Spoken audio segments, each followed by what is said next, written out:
Okay, we're going to do the bike video now. I'd like to introduce you to Coltrane.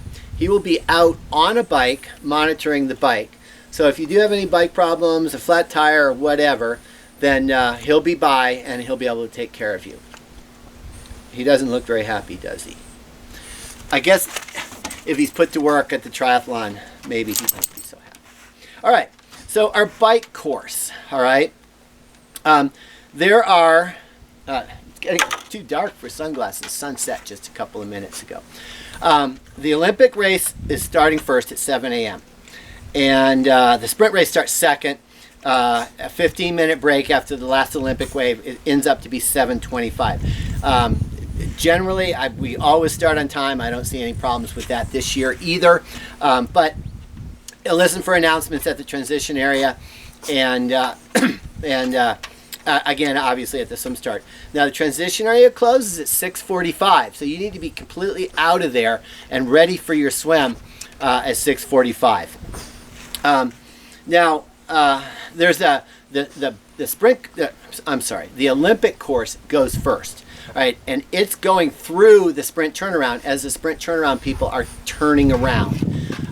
So if you're in the Olympic race or the sprint race, take it slow when you come to the sprint turnaround. There'll be a cop there. It's going to be signed. There's going to be a volunteer. I mean, you can't go wrong. You cannot miss it.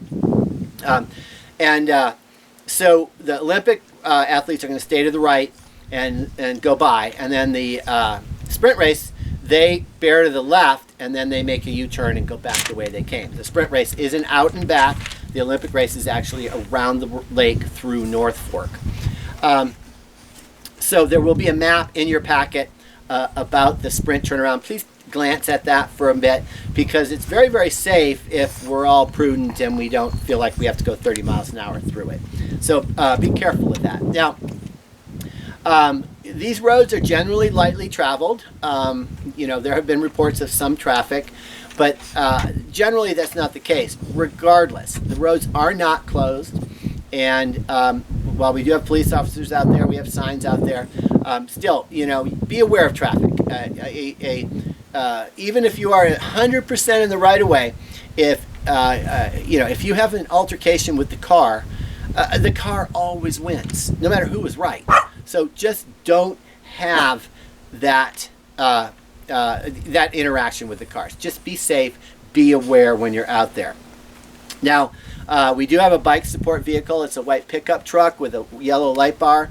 Our bike course coordinator is going to be in that truck.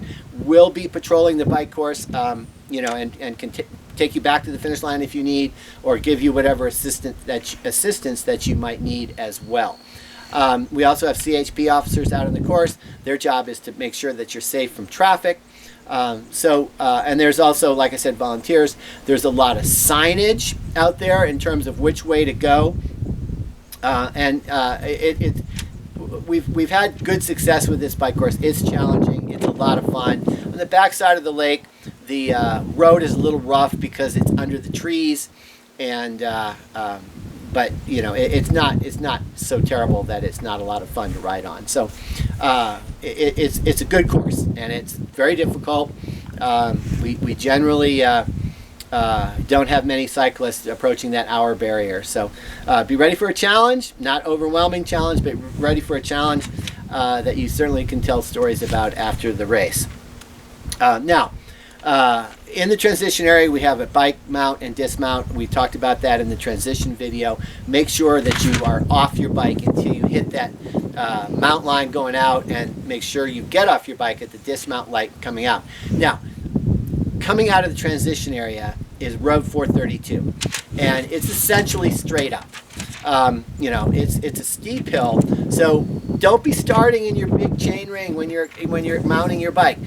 Get that, put your front chain ring in the smaller one, and put your rear chain ring towards the big side, and that you will be able to get up that hill very easily if you do that. If you get bogged down in the big gear, then you're going to probably end up walking. So make sure that you do the appropriate gearing on your bike before you start the hill. The other thing is when you're coming downhill, okay, there is a possibility of some cars, because that's the only road into Pines Village.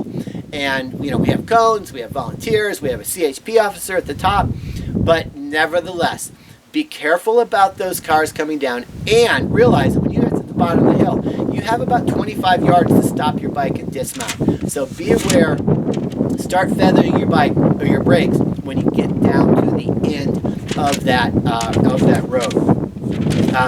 So that's really it on the bike. We found over the years that aid stations are just, everybody can carry enough water on the bike if they want. So there will be no bike aid stations. And other than that, I do think that our bike course is pretty straightforward. And have a great time on the bike course, because it's really fun and it's absolutely gorgeous. Probably one of the most scenic bike rides in all of triathlon. So enjoy that. And our next video, I'm looking at it right now, is the run finish video.